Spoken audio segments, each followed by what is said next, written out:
중국 축구가 또 한 번 위기에 빠졌습니다. 피파가 발표한 4월 랭킹에 따르면 중국은 무려 94위까지 떨어졌습니다. 이는 지난 10년 동안 최악의 순위입니다. 반면 한국은 23위를 유지하며 안정적인 모습을 보이고 있습니다. 최근 중국 축구 팬들 사이에서는 한숨과 실망이 이어지고 있습니다. 월드컵 본선 진출은커녕 아시안컵에서도 힘든 싸움을 해야 한다니. 중국의 주요 언론들도 상황을 심각하게 바라보고 있습니다. 2016년 이후 최악의 피파 랭킹이다. 지금처럼 가다간 2030년 월드컵 예선에서도 어려움을 겪을 것이다. 도대체 중국 축구는 왜 이렇게 추락하고 있을까요? 그리고 앞으로의 전망은 어떨까요? 지금부터 자세히 살펴보겠습니다. 중국 축구, 왜 이렇게 추락했을까?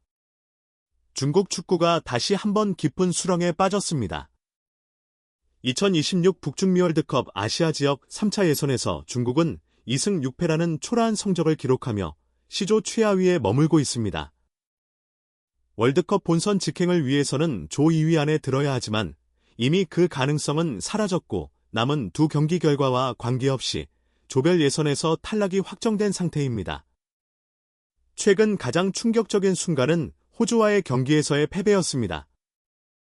경기 전부터 많은 중국 팬들은 기적을 기대했지만 결과는 오히려 실망스러웠습니다.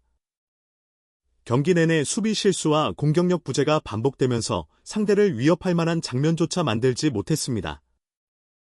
결국 중국은 호주에게 완패를 당하며 월드컵 본선 직행 티켓을 완전히 놓쳤고 동시에 피파 랭킹에서도 급락하는 결과를 맞이했습니다. 현재 중국의 피파 랭킹은 94위. 이는 2016년 이후 최악의 기록이며 불과 10년 전까지만 해도 70위권을 유지하던 시절과 비교하면 충격적인 하락세입니다. 아시아 내에서도 입지가 크게 줄어들었습니다.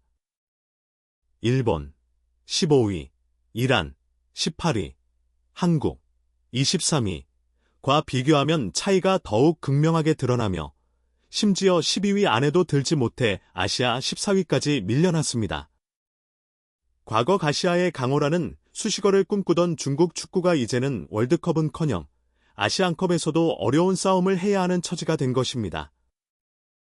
현지 언론에서도 이번 피파 랭킹 발표에 대해 실망감을 감추지 못하고 있습니다. 중국의 대표적인 스포츠 매체인 소후닷컴은 2016년 이후 최악의 피파 랭킹이다. 월드컵 본선 직행이 좌절된 것은 물론이고 아시아 내 입지도 점점 좁아지고 있다라며 비판적인 논조를 보였습니다. 또 다른 매체에서는 기대로라면 2030년 월드컵 예선에서도 어려운 싸움을 할 수밖에 없다. 지금부터 대대적인 개혁이 필요하다라는 분석을 내놓기도 했습니다. 그러나 문제는 여기서 끝이 아닙니다. 중국은 현재 조 4위까지 주어지는 4차 예선 진출을 목표로 하고 있지만 그 전망조차도 밝지 않습니다. 현재 조 4위를 기록 중인 인도네시아, 승점 9점와의 승점 차이가 3점으로 벌어져 있으며 남은 경기 결과에 따라 4차 예선에도 진출하지 못할 가능성도 존재합니다. 더욱 충격적인 것은 인도네시아의 피파 랭킹이 123위라는 점입니다. 불과 몇 년 전까지만 해도 중국보다 훨씬 낮은 위치에 있던 팀에게까지 위협을 받고 있는 현실은 중국 축구가 처한 상황을 여실히 보여주고 있습니다. 그렇다면 중국 축구는 왜 이렇게까지 추락하게 된 것일까요? 10년 전만 해도 엄청난 투자와 함께 슈퍼리그를 키우며 아시아 정상급 리그로 성장하겠다는 야망을 품었던 중국이었는데 지금은 왜 오히려 뒷걸음질을 치고 있을까요? 그리고 앞으로의 전망은 어떻게 될까요? 중국, 월드컵 탈락도 모자라 아시안컵까지. 문제는 월드컵 예선 탈락만이 아닙니다. 중국 축구는 이제 아시안컵에서도 큰 위기에 직면해 있습니다. 최근 피파 랭킹 하락으로 인해 2027 아시안컵 조추첨에서 포트 3에 배정될 가능성이 커졌기 때문입니다. 아시안컵 조추첨은 피파 랭킹을 기준으로 진행됩니다. 개최국인 사우디아라비아를 포함해 피파 랭킹 상위 5개국이 톱시드를 차지하고 7위부터 12위까지가 포트 2에 배정됩니다. 하지만 중국은 현재 아시아에서 14위로 밀려나 있어 포트 3배정이 유력한 상황입니다. 그렇다면 포트 3배정이 왜 문제가 될까요? 이는 아시안컵 조별리그에서 강팀들과 한 조에 속할 가능성이 커진다는 뜻입니다. 쉽게 말해 중국이 죽음의 조에 포함될 확률이 높아진다는 것입니다. 조 편성이 불리해지면 16강 진출도 쉽지 않아지고 토너먼트에서도 강팀과 일찍 맞붙을 수밖에 없습니다.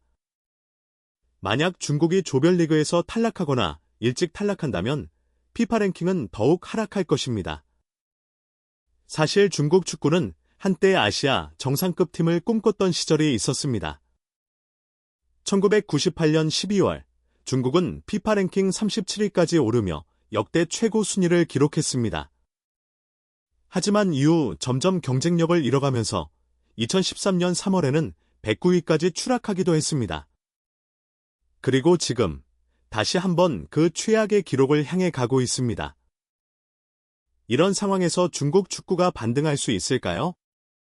과거 슈퍼리그를 통해 세계적인 선수들을 영입하며 리그를 성장시키려 했지만 결국 근본적인 문제 해결 없이 단기적인 성과만 노렸던 것이 독이 되었습니다. 이제는 단순한 외국인 선수 영입이 아닌 제대로 된 유소년 시스템 구축과 장기적인 전략이 필요할 때입니다. 하지만 현실적으로 중국이 단기간 내에 반등할 가능성은 크지 않습니다. 월드컵 예선 탈락, 피파 랭킹 하락, 그리고 아시안컵에서의 불리한 조추첨까지 지금의 흐름대로라면 중국 축구는 앞으로도 험난한 길을 걸어야 할 것입니다.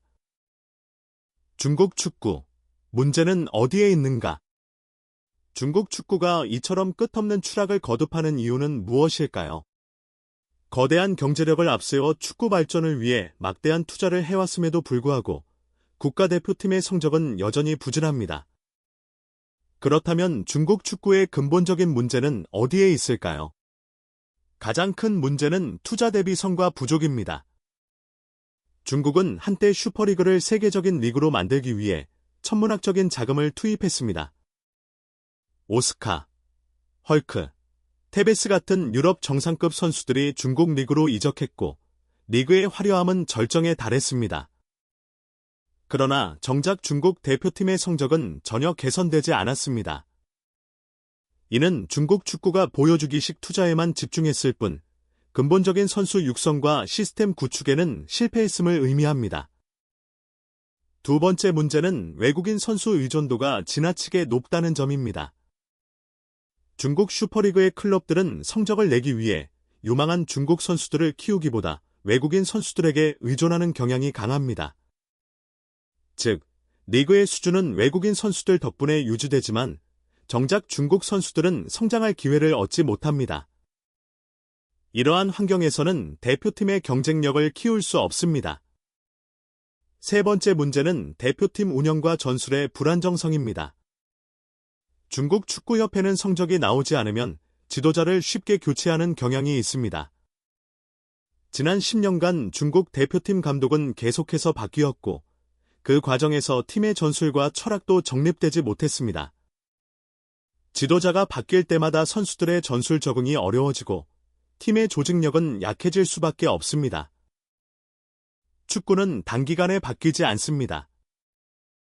중국이 진정으로 강한 축구 국가가 되기 위해서는 보여주기식 투자에서 벗어나 장기적인 유소년 육성과 체계적인 지도자 양성 시스템을 마련해야 합니다. 하지만 지금까지의 흐름을 보면 중국이 이러한 개혁을 실행할 가능성은 크지 않아 보입니다. 과연 중국 축구는 다시 일어설 수 있을까요? 앞으로의 행보를 지켜볼 필요가 있습니다. 한국과 중국, 축구의 차이는 어디에서 오는가? 현재 한국 축구는 피파 랭킹 23위, 아시아에서 세 번째로 높은 순위를 유지하며 안정적으로 월드컵 본선 진출을 노리고 있습니다.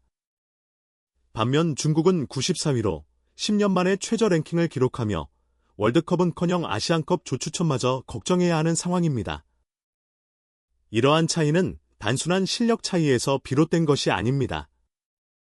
한국은 꾸준한 유소년 시스템 강화와 체계적인 선수 육성을 통해 오랜 기간 경쟁력을 쌓아왔습니다. 반면 중국은 단기적인 투자와 외국인 선수 영입에 의존해온 결과 국가대표팀의 근본적인 성장 없이 리그만 화려해진 상황입니다. 이제 중국 축구가 진정으로 도약하기 위해서는 투자뿐만 아니라 장기적인 시스템 개선이 필요합니다. 과연 중국이 다시 한번 아시아 강호로 자리 잡을 수 있을까요? 여러분의 생각은 어떠신가요? 댓글로 남겨주세요. 영상이 재미있었다면 구독과 좋아요, 알림 설정 부탁드립니다.